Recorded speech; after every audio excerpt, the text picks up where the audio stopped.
Start చేయండి సామ్రాజ్యం. సరేనండి, సరే.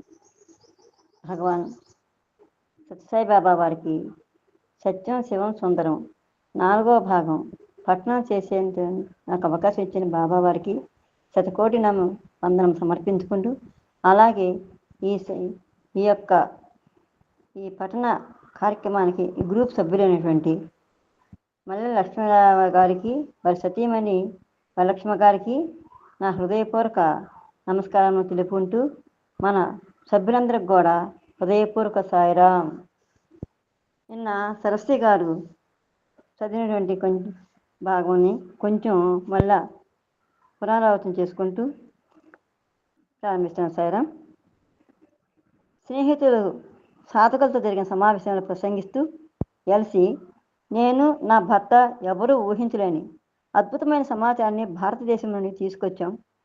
మహోన్నతుడైన భగవాన్ని, దివ్యశక్తిని, దివ్య లీలను కనీసం ఊహించడం కూడా సాధ్యం కాని మన వంటి వారికి ఇటువంటి మహా అద్భుతమైన సమాచారాన్ని నమ్మబుద్ధి కాదు.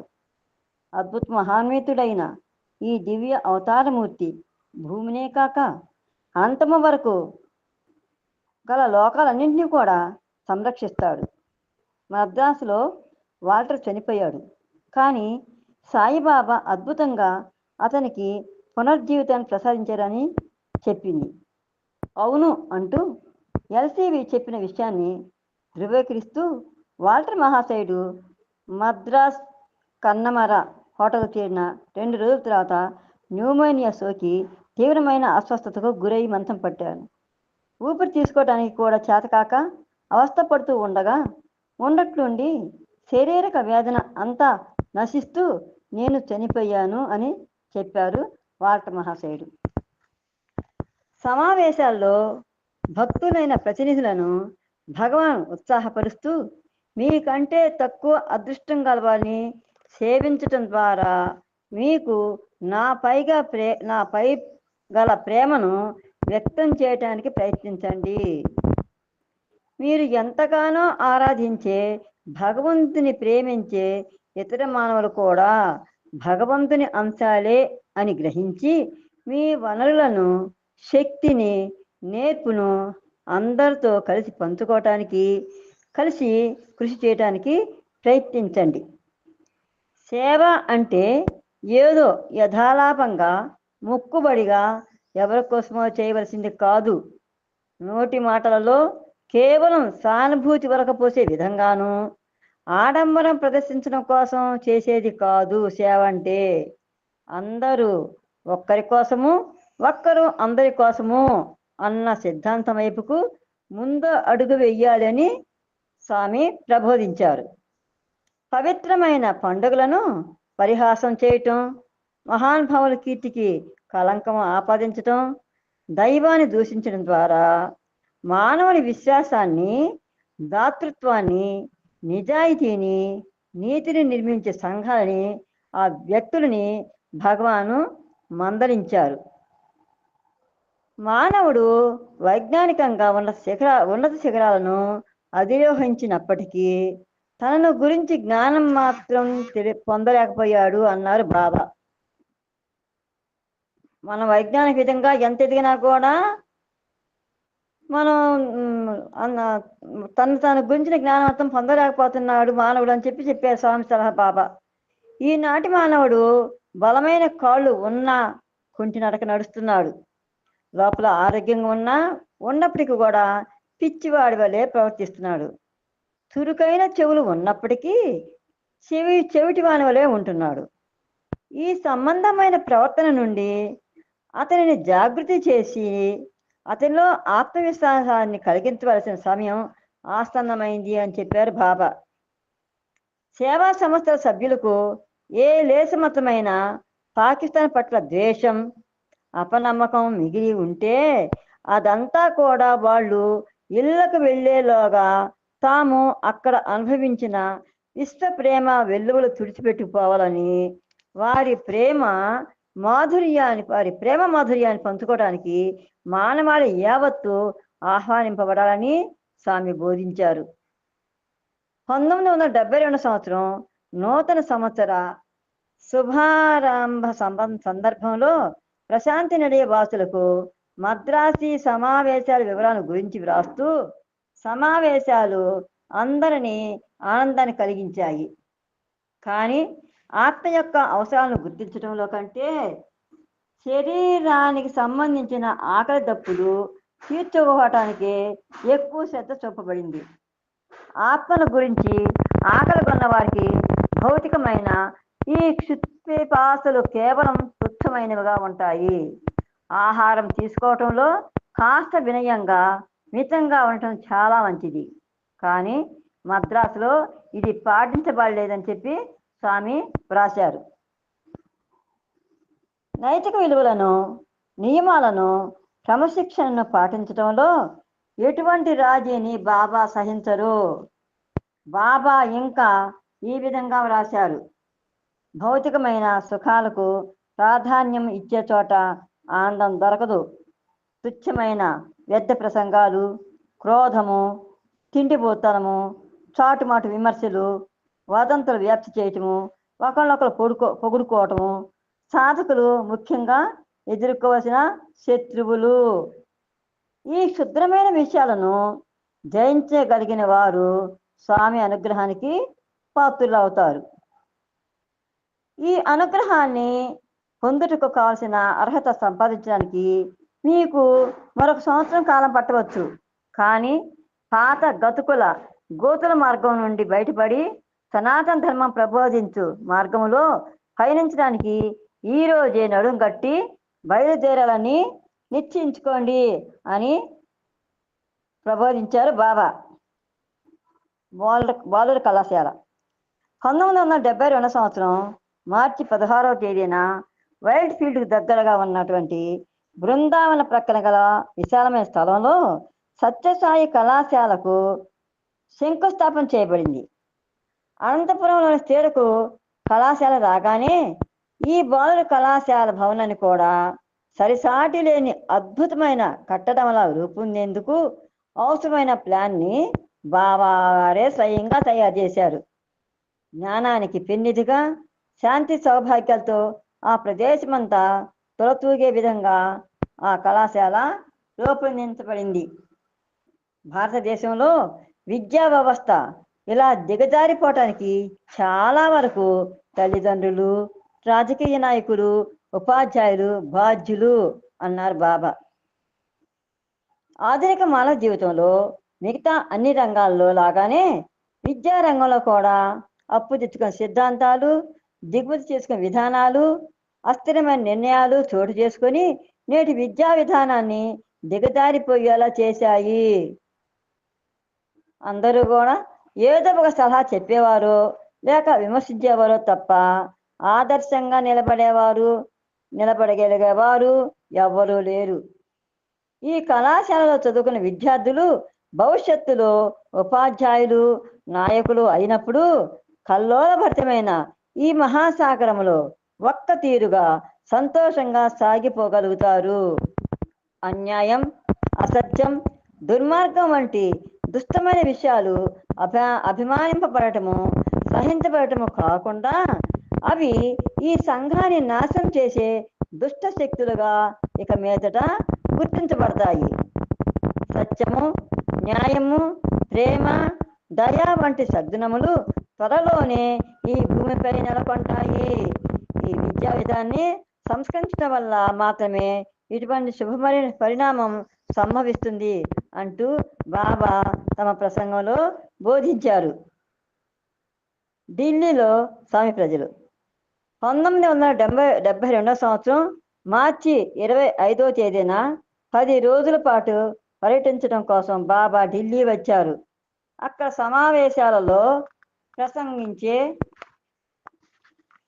ప్రసంగించే ముందు బాబా, మీ ఆనందంలో పాలు పంచుకోవటం నాకు మహదానందాన్ని కలిగిస్తుంది.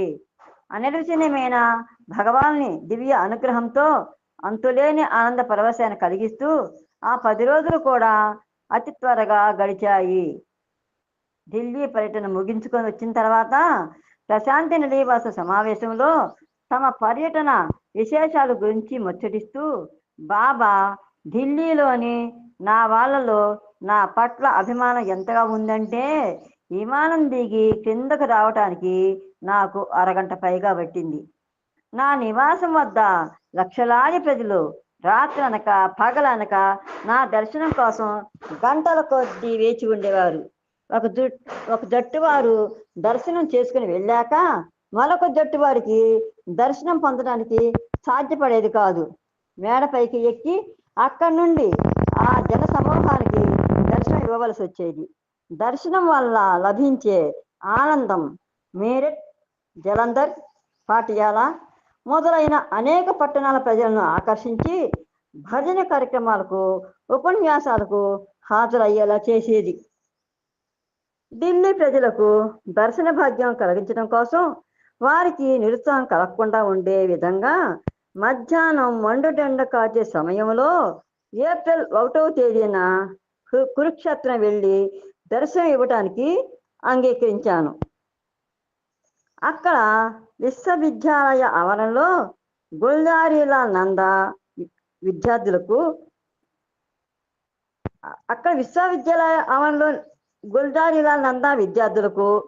సన్యాసులకు ఒక సమావేశాన్ని ఏర్పాటు చేయడం జరిగింది. సరైన కర్తవ్యాన్ని ప్రబోధించే స్థలంగా, ప్రసిద్ధికెక్కిన ప్రదేశంగా నాకు బాగా పరిచయం ఉన్న ఆ కురుక్షేత్రంలో, అంటే గీత బోధ జరిగిన పవిత్ర స్థలం అది. 3 లక్షల మందికి పైగా ప్రజలు నా దర్శనం కోసం వేచి ఉన్నారు. మతాధికారులు, మత సంస్థలపై ప్రీతి కలిగించే దుష్ప్రభావాల విషయంలో జాగ్రత్త వహించాలని నేను సన్యాసులను హెచ్చరించాను. రాజకీయాలతో ప్రమేయం పెట్టుకునే కళంకానికి దూరంగా ఉండనని చెప్పాను అంటూ తమ ఢిల్లీ పర్యటన విశేషాలను గురించి ముచ్చటించారు బాబా. కురుక్షేత్రంలో జరిగిన సమావేశానికి హాజరైన ప్రత్యక్ష సాక్షి జోగేంద్రనాథ్ జోషి బాబా సభాస్థలికి ఇచ్చేసేదాకా సమావేశమై ఉన్న వేలాది విద్యార్థులు అలుపు లేకుండా అలజడిని సృష్టిస్తూనే ఉన్నారు. కానీ ఒక్కసారి బాబా వేదిక పైకి వచ్చి నలుదిక్కులు కలయి చూడగానే గందరగోళమంతా సద్దుమణిగిపోయి అప్పటిదాకా అల్లరి చేస్తున్న విద్యార్థి సైన్యమంతా శాంతి సైన్యం వలె ప్రశాంతంగా నిశ్శబ్దంగా ఉండిపోయింది అన్నారు.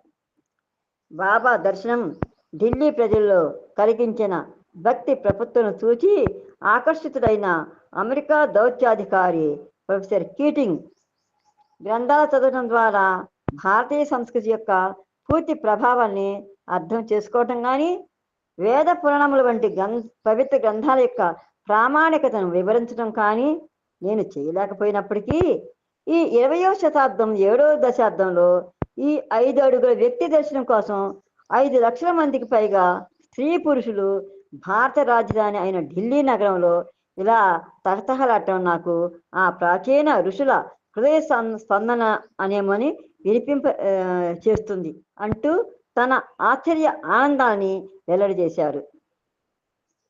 ఇలిస్ట్రేటెడ్ వీక్ ఆఫ్ ఇండియా సంపాదకుడైన ఖుష్వంత్ సింగ్ ఢిల్లీ ప్రజలను మంత్రముగ్ధులను చేసిన బాబా ప్రేమవాహిని వెల్లుమను చూసి ఆశ్చర్యచకితుడై మిగతా నగరాల్లో కంటే ఢిల్లీ పురవీధులు విశాలమైనవి కావటం చేత ట్రాఫిక్ జామ్ కావటం అనేది చాలా అరుదైన విషయం. కానీ శ్రీ సత్యసాయిబాబా బస్ స్టేషన్ ఇంటికి 2 మైళ్ళ పరిధిలో ఆ ప్రాంతమంతా కూడా కార్లు, బస్సులతో నిండిపోయి ట్రాఫిక్ జామ్ అయిందని వ్రాశారు. అంటే ఢిల్లీ వీధులన్నీ కూడా చాలా విశాలమైనవి, ఎప్పుడు ఎట్టి పరిస్థితిలో కూడా ట్రాఫిక్ జామ్ అవ్వదు. కానీ బాబా ఉన్న అక్కడ మకాం చేసినటువంటి ఇంటి నుంచి కనీసం 2 మైళ్ళ దాకా కూడా ట్రాఫిక్ జామ్ అయిపోయిందని చెప్పి రాశారు పత్రికలో. అదంతా కూడా ప్రేమ వెలుగు కోసం ప్రజల్లో సహజంగా వ్యక్తమయ్యే అభిలాషగా బాబా అభివర్ణించారు. దిగ్విజయ యాత్ర తుఫానుల ఢిల్లీని ఆక్రమించిన బాబా అన్న శీర్షికలతో పత్రికలలో విలేకరులు చేసిన వ్యాఖ్యల్ని బాబా అంగీకరించలేదు. ఏరియల్ అనబడే ఒక విలేకరి తన వ్యాసంలో వ్రాసిన ఆక్రమణ అన్న పదం కూడా బాబాకు నచ్చల. ఇంతవరకు ఎన్నో సంవత్సరాలుగా ఎంతో మంది ప్రముఖులకు ఘనంగా స్వాగత సత్కారాలు చేయటం కళ్ళారా చూసినప్పటికీ భారతదేశంలో అత్యద్భుతమైన పేరు ప్రఖ్యాతులు గాంచిన మహానుభావుడు దివ్య ప్రవక్త అయిన బాబాకు ప్రజలు అర్పించిన స్వాగత సత్కారం అరుదైనది అని వ్రాశాడు ఏరియల్. ప్రశాంత నిలయ వాసులకు తమ ఢిల్లీ పర్యటన విశేషాల గురించి ఇంకా ఇలా తెలియజేశారు. ఒకరోజు సాయంకాలం మేము మేరట్ వెళ్ళటం జరిగింది. ఇక్కడ ఇసుక వేస్తే రాలంతగా ఉన్న జన సముద్రంలో కారును వేదికగా 1 మైల్ దూరంలోనే ఆపివేయాల్సి వచ్చింది. అక్కడ వేలాదిగా గుమిగూడిన ప్రజలు వేదికపైకి ఎక్కి దర్శనం ఇవ్వమని మరీ ప్రార్థించారు. వేదికపైకి వచ్చి నేను కొన్ని భజన పాటలు పాడుతూ ఉంటే అక్కడ సమావేశమైన ప్రజలంతా కూడా నాతో కలిసి పాటలు పాడారు. అంత జన సమర్థంలో వేదికపైకి ఎలా ఎక్కానో అదే విధంగా వారి ఆర్తిని తీర్చి ఎవరికీ కనబడకుండా వేదిక దిగి కారు దగ్గరికి వెళ్ళిపోయాను. లక్షలాది ప్రజలు అవతార పురుషుని సందేశాన్ని వినటానికి చేరే సమయం ఆసన్నమైందని గత 6-7 సంవత్సరములుగా మీతో చెప్తూనే ఉన్నాను. ఈ ఉపదేశ అమృతాన్ని, ఈ ఆనందాన్ని ఈనాడు పోగు చేసి భద్రంగా పదిలపరుచుకుంటే భవిష్యత్తులో ఈ మధుస్మృతులను నెమరవేసుకుంటూ ఆనందాన్ని పొందవచ్చు అని చెప్పారు బాబా. లక్షలాది ప్రజలకు ప్రతి క్షణం ఆనందాన్ని, వెలుగును, ప్రేమను అనుగ్రహించే దివ్య ప్రేమ వాహిని బాబా. బాబా దివ్య ప్రేమను ప్రతిబింబించే ఒక సంఘటన గురించి ది న్యూస్ క్రానికల్ ఈ విధంగా రాశారు. ఇదొక పత్రిక సారం. ఇండియా గేట్ వద్ద బాబా కారు వేగంగా సాగిపోతుండగా బాబా అకస్మాత్తుగా డ్రైవర్ను కారు ఆపమన్నారు. ఈ సంఘటన ప్రతి ఒక్కరికి ఆశ్చర్యాన్ని కలిగించింది. బాబా కారులో నుండి దిగి రోడ్డు దాటి పేమెంట్ పై చినిగి దుస్తులతో కూర్చుని ఉన్న ఒక బిచ్చికాని వద్దకు వెళ్ళి కొంచెం ముందుకు వంగి ఒక ఉంగరాన్ని సృష్టించి అతని రేలికి స్వయంగా తొడిగి ఆనందంగా కారు వద్దకు తిరిగి వచ్చారు. అశోక్ కుమార్ అనబడే ఒక స్కూటర్ డ్రైవరు బాబా దర్శనం చేసుకున్న క్షణం నుంచి కూడా అధికంగా ఛార్జీలు వసూలు చేసే దురలవాటును కూడా మానుకున్నాడు అంటూ శ్రీ రామార్జం అనేటువంటి న్యూస్లో రాశారన్నమాట సారం. బాబా సందర్శన ప్రభావం అతనిలోని దురాశను పోగొట్టి హృదయాన్ని ప్రక్షాళనం చేసింది. అమెరికన్ దౌత్య కార్యాలయంలో రాయబారి ప్రొఫెసర్ కీటింగ్కు జరిగిన అనుభవం కూడా చెప్పుకోదగ్గ సంఘటనే. బాబా ఒక ఉంగరాన్ని సృష్టించి కీటింగ్ వేలికి తొడిగారు. అది వదులుగా ఉండటం అతను కొంచెం బాధ కలిగించింది. అతని ఇబ్బందిని గమనించిన బాబా తేనీరు సేవించడానికై బల్ల వద్ద కూర్చుని ఉన్నప్పుడు అది బిగుతుగా అవుతుందిలే, ఎలా అవుతుందని నువ్వు అడగొచ్చు, ఊహించిన విధంగా ఆ ఉంగరం నీకు ఎలా వచ్చిందో దాంతో అదే బిగుతుగా అవుతుంది అన్నారు బాబా అతనితో. టీ త్రాగిన తర్వాత లేచినప్పుడు ఉంగరం బిగుగా ఉండటం కీటింగు గమనించాడు. ఢిల్లీని తాను జయించడం కాకుండా తాను ఢిల్లీ ప్రజలచే జయింపబడే విధంగా బాబా తనను తాను ఢిల్లీ ప్రజలకు సమర్పించుకున్నారు. మోడర్న్ స్కూల్ ఆట మైదానంలో 150,000 మంది ప్రజలను ఉద్దేశించి, కామాని హాల్లో ప్రముఖులను ఉద్దేశించి బాబా ప్రసంగించారు. ఆధ్యాత్మిక వికాసం కోసం తాను సూచించిన అనేక విధములైన సేవా కార్యక్రమములను చేపడుతూ సేవలో నిమగ్నమైన సేవాదళం, సేవా సమితి సభ్యులతో కలిసి సంభాషించారు బాబా.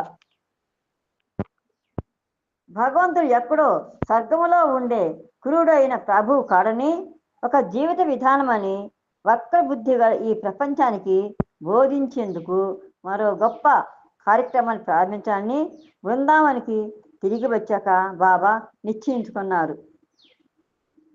వేసవి వెన్నెల్లో దళులు.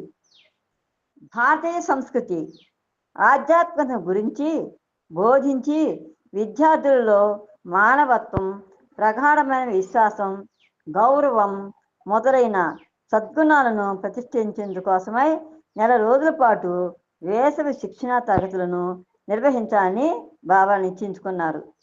ఈ శిక్షణా తరగతులను భారతదేశంలోని అనేక కళాశాలల నుండి 300కు పైగా విద్యార్థులు సాయి కళాశాలలోని సీనియర్ విద్యార్థులు అనేక మంది హాజరైనారు. ఈ శిక్షణా తరగతుల్లో వారికి ఆధ్యాత్మిక తత్వము ప్రధానమైన అంశంగా ఉన్నది. మన పూర్వీకుల నుండి మనకు వారసత్వంగా సంక్రమించిన నైతిక సంపద, ఆధ్యాత్మిక విజ్ఞానము, మత సామరస్యాల గురించి ప్రాచీన కాలపు ఋషుల ప్రబోధాలను వివిధ దేశాలకి, వివిధ జాతులకు చెందిన సాధువుల సందేశాలని విద్యార్థులు బోధించారు. అన్నిటికంటే ముఖ్యంగా ఈ శిక్షణా తరగతుల్లో భగవాన్ రచయిత, నిర్మాత, దర్శకుడు, వ్యాఖ్యాత, భాగస్వామి, బోధకుడు అన్ని కూడా తానే అయ్యి కార్యక్రమాలు స్వామి నిర్వహించారు. శిక్షణా తరగతుల్లో శిక్షణ పొందిన విద్యార్థిని మీరా భరణి శిక్షణా తరగతుల గురించి మాట్లాడుతూ, ప్రకృతియే గురువుగా, జీవితమే ఒక పాఠశాలగా, సేవే లక్ష్యంగా స్వీకరించవాలనే ప్రబోధం మాకు లభించింది అన్నది. అనంతపల్లి అనబడే మరొక విద్యార్థిని, అందరికన్నా అక్కడ ఎక్కువ క్లిష్టమైన పాత్ర భగవాన్దే. రోజు సాయంకాలం సమయంలో ఎప్పుడైనా ఉదయం వేళల్లో కూడా భగవాన్ మాతో ప్రసంగించేవారు. మమ్మల్ని నిశ్చితంగా గమనిస్తూ, ఓదారుస్తూ, హెచ్చరిస్తూ, అనుగ్రహిస్తూ, వివరణలు చేస్తూ చాలా వరకు రోజంతా మాతోనే గడుపుతూ ఉండేవారు. మా దైనందిన కార్యక్రమంలోని ప్రతి అంశమును శ్రద్ధగా పర్యవేక్షిస్తూ ఉండేవారు. తెల్లవారుజామున ప్రణవోపాసన, నగర సంకీర్తన, తర్వాత శిక్షణా తరగతులు, భజన కార్యక్రమాలు. అంతేకాక ప్రతి ఆదివారము ప్రశ్నోత్తర కార్యక్రమం నిర్వహించడం వంటి బాధ్యతలన్నీ స్వామే స్వయంగా నిర్వహించేవారు. ఆత్మ ఎక్కడ నివసిస్తుంది? మాయను, అజ్ఞానాన్ని జయించడం ఎలాగా? ధ్యానం ఏ విధంగా చెయ్యాలి? కర్మఫలంతో సంబంధం లేకుండా నిష్కామ కర్మ ఎలా చెయ్యాలి? ప్రాణాయామం ఏ విధంగా అభ్యసించాలి? ఇలా అనేకమైన ప్రశ్నలను అడిగి సమాధానం తెలుసుకుంటూ ఉండేవాళ్ళం. ఎంతో దయతో మా ప్రశ్నలన్నింటినీ కూడా విని స్వామి మా మనసులోని సందేహపు తెరలని తొలగిపోయే విధంగా ఎంతో విశ్లేషణ పూర్వకంగా చక్కని ఉదాహరణతో తెలియజెప్పేవారు. తమ అంతులేని దయతో భగవాన్ మా హృదయాలను నింపేవారు. మాలో ఎవ్వరు కూడా ఇక పూర్వ స్థితిలో ఉండేవాళ్ళం కాము అంటూ తమ అనుభవాలను వివరించింది. దేశంలోని అనేక ప్రాంతాల నుండి చేసిన పండితులు, ఉపన్యాసకులు, విశ్వవిద్యాలయ ఉపాధ్యక్షులు, రచయితలు, జడ్జీలు, అధికారులు, కళాకారులు, కవులు వీరంతా కూడా తమకు ఇటువంటి అవకాశం కల్పించినందుకు స్వామికి ఎంతగానో కృతజ్ఞతలు తెలియజేసుకునేవాళ్ళు. వారంతా దివ్యత్వ ప్రభావాన్ని అనుభవించే ఈ ప్రత్యేకమైన విశిష్టమైన అనుభూతి యొక్క ప్రయోజనాన్ని పొందగలిగేవారు. శిక్షణా తరగతుల ముగింపు రోజున జరిగిన సమావేశంలో ప్రసంగిస్తూ బాబా ఈ ప్రశాంతమైన వాతావరణం కలిగించిన ప్రేరణతో మీరంతా ఎంతో ఉత్తేజితులైనారు. మీ నిజతత్వాన్ని గుర్తించడంలో కలిగిన ఆత్మనిగ్రహం, మీరు సంపాదించుకున్న ఆత్మవిశ్వాసం, సంస్కారం, మీ అంతరంగంలో మీరు చేసుకున్న నిర్ణయాలు, మీరు జీర్ణింప చేసుకున్న ఉత్తేజపూరితమైన పాఠాలు మీపై చక్కని ప్రభావాన్ని కలిగిస్తాయి. ఈ మేధావులైన పెద్దలు, పండితులు ఎంతో ప్రేమతో మీకు బోధించిన పాఠాలను గౌరవంతో అనుసరించండి, ఆచరించండి. ఆత్మవిశ్వాసంలో మీలో కలిగించిన ధైర్య ఉత్సాహాలతో మీ నివాసాలకు ఆనందంగా వెళ్ళండి. మీ తల్లిదండ్రులతో, స్నేహితులతో, సహచరులతో, ఉపాధ్యాయులతో అందరితో కలిసి ఈ ఆనందాన్ని పంచుకోండి. ఇక మీదట మీరెవ్వరు కూడా ఒంటరి వారు కారు, నిస్సహాయులు కారు. మీ జంటగా మీ వెంటనే నేను సరదా ఉంటాను అంటూ విద్యార్థులకు స్వామి బోధించారు. అమ్మ పత్రం ముగిసింది. వేసవి శిక్షణా తరగతులు మహోత్సవంగా జరుగుతుండగా మే 6వ తేదీన బృందావనంలో ఉదయం 8 గంటలకు తన కుమారుడైన భగవాన్ దివ్య అవతార సన్నిధిలో అమ్మ ఈశ్వరమ్మ తన భౌతిక కాయాన్ని విడిచి స్వర్గస్థులైనారు.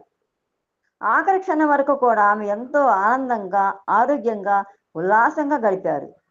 ముందు రోజు రాత్రి నేను ఆమెకు అభివాదం చేయటం కోసం వెళ్ళినప్పుడు ఆమె తన చుట్టూ గుమిగూడ ఉన్న మనవలు మనవరాళ్లకు వారి కోరిక ప్రకారం వారు నిద్రపోయే వరకు పురాణ ప్రసిద్ధులైన నాయకుల గురించిన కథలను నిమిస్తూ ఉండటం చూశాను. తల్లి మరణ వార్త బాబా ప్రవర్తనలో ఏ కొంచెం కూడా మార్పు తేలేదు. పుట్టపర్తిలో తండ్రి సమాధికి ఎడమవైపుగా ఖాళీగా ఉంచిన స్థలంలోనే తల్లికి కూడా సమాధి కట్టించదలిచారు బాబా. అందుచేత బాబా కొద్ది మంది స్వచ్ఛంద సేవకులతో ఆమె పవిత్ర భౌతిక కాయాన్ని పుట్టపర్తికి పంపించారు. అదే రోజు సాయంకాలం పుట్టపర్తిలో ఆమె భౌతిక కాయం ఖననం చేయబడింది. ప్రేమమూర్తి అయిన ఆ మాతృమూర్తి మరణం పుట్టపర్తి గ్రామ ప్రజలను దుఃఖసాగరంలో ముంచివేసింది. అంతటా విషాద ఛాయలు అమ్ముకున్నాయి. ఆమె మృత్యువుతో స్త్రీ కార్యకర్తలు అనాథలైనట్టుగా విలపించారు. జరిగిన విషాద సంఘటనకు తట్టుకోవటానికి కావాల్సిన ధైర్యాన్ని ప్రసాదించమని భగవంతుని కోరుతూ ప్రార్థనలు భజనలు చేశారు. ఇలా ఉండగా బృందావన శిక్షణా శిబిరం కార్యక్రమంలో ఎటువంటి మార్పు లేకుండా అన్ని కార్యక్రమాలు యథావిధిగా సాగాయి. బాబా ఎప్పుడు కర్తవ్యం, డ్యూటీ, భక్తి, డివోషన్, క్రమశిక్షణ, డిసిప్లైన్, ఈ ఈ మూడికి కూడా ప్రాముఖ్యాన్ని నొక్కి వక్కానిస్తూ ఉండేవారు స్వామి. వియుక్త ధర్మాన్ని పాటించడమే సరైన భక్తి ఆరాధన, అదే సరి అయిన క్రమశిక్షణ అంటారు బాబా. అందుచేత ఈ మరణ వార్త తెలిసిన కొద్దిపాటి మంది కూడా బాబా అనుమతి లేకుండా ఆ వార్తను వ్యాప్యం చేయడానికి సాహసించలేకపోయారు. తండ్రి గారు మరణించినప్పుడు కూడా ప్రశాంతి నిలయంలో జరిగే కార్యక్రమాలకు ఆ వార్త ఎటువంటి అంతరాయం కలిగించలేదు. విధి నిర్వహణ, క్రమశిక్షణ ఈ రెండు కూడా భక్తి ప్రవాహానికి రెండు తీరాల వంటివని బాబా నొక్కి చెప్పే బోధనను ఆ రోజున ఆచరణలో చూడగలిగాం. జూలై 20 తేదీన పుట్టపర్తి గ్రామంలో బాబా ఈశ్వరమ్మ ఉన్నత పాఠశాలను ప్రారంభించారు. వేలాది మంది గ్రామీణ ప్రజల్లో వెనుకబడిన స్థిరాల్లో పిల్లల్లో నిద్రాణమై ఉన్న మంచితనాన్ని మేలుకొల్పి విశ్వప్రేమను పంచిపెట్టిన తల్లి ఈశ్వరమ్మకు సరి అయిన స్మృతి చిహ్నంగా ఆ పాఠశాల ఆవిష్కరించబడింది. ఇంకా ఎక్కువ మంది పిల్లలు ఉన్నత విద్యాభ్యాసం చేయడం వలన గ్రామం తప్పక అభివృద్ధి చెందుతుంది. ఈ గ్రామంలో నివసించిపోయే నూతన అధ్యాపకులు విజ్ఞానాన్ని, దాన్ని ఆర్జించడానికి కావాల్సిన ఉత్సాహాన్ని రెంటిని కూడా ఏర్పంపు చేస్తారని చెప్పి ప్రకటించారు బాబా. Sir ఆపేస్తాం sir. ఇంకా 5 minutes చెప్పండి సాయిరామ్. ప్రేమపుత్రులు 1972 సంవత్సరం దసరా ఉత్సవాలకు కొద్ది రోజు ముందుగా ప్రశాంతి నిలయంలో సేవాదళ సభ్యుల సమావేశంలో 3000 మందికి పైగా సభ్యులు దేశం నలుమూల నుండి కూడా హాజరయ్యారు. తమ ప్రేమపుత్రులుగా బాబా వారిని అందరినీ ఆహ్వానించారు. యువకులలో ఆధ్యాత్మిక చైతన్యాన్ని వ్యక్తం చేయవలసిందిగా బాబా వారిని కోరారు. పద్మంతో కూడిన మన దళానికి సుగంధం, ఆకర్షణీయమైన రంగు అబ్బే విధంగా దళ సభ్యులంతలో సాయితో కూడి ప్రగాఢమైన విశ్వాసాన్ని సాయి అందు పెంచుకోవాలని బోధించారు. సాయి బోధనను ఆచరించి ఈ ప్రపంచానికి చక్కని ఉదాహరణలుగా ప్రకాశించవలసిందిగా భగవాన్ సేవాదళ సభ్యులను ప్రోత్సహించారు. దసరా ఉత్సవాల్లో 7 రోజులు జరపబడే యజ్ఞం ద్వారా ముఖ్యంగా నేర్చుకోవాల్సిన పాఠం ఇది. యజ్ఞం వల్లనే జయం కలుగుతుంది అంటే త్యాగం ఒకటే జయాన్ని కలిగిస్తుంది అన్నారు బాబా. దసరా పండుగ రోజులలో అక్టోబర్ 17వ తేదీన బాబా ప్రశాంతి నిలయంలోని ఆడిటోరియం ఇక మీదట పులంచంద్ కమాని జ్ఞాపకార్థం పూర్ణచంద్ర హాలుగా పిలువబడుతుందని ప్రకటించారు. ఆత్మవికాసాన్ని కలిగించే అనేక శిల్పాలతో, చిత్రాలతో ఆధ్యాత్మిక ప్రకంపనలు కలిగింపు చేసే ఒక సుందరమైన ఈ ఆడిటోరియం పూలంచంద్ కళ్ళపంట భగవాన్ ఆగ్రహంతో ఇది రూపుదిద్దుకుంది. అందుచేత ఆ హాలుకు పూర్ణచంద్ర ఆడిటోరియంగా నామకరణం చేశారు బాబా. సరేమండి, ఈ అవకాశం ఇచ్చినట్టు బాబా వారికి నా హృదయపూర్వక పాదాభివందనలు. అలాగే మళ్ళీ లక్ష్మణరావు గారికి, వారి సతీమణి వరలక్ష్మి గారికి కూడా నా హృదయపూర్వక అభివందనలు. సాయిరాం. థ్యాంక్ యూ సార్, నాకు అవకాశం. Thank you.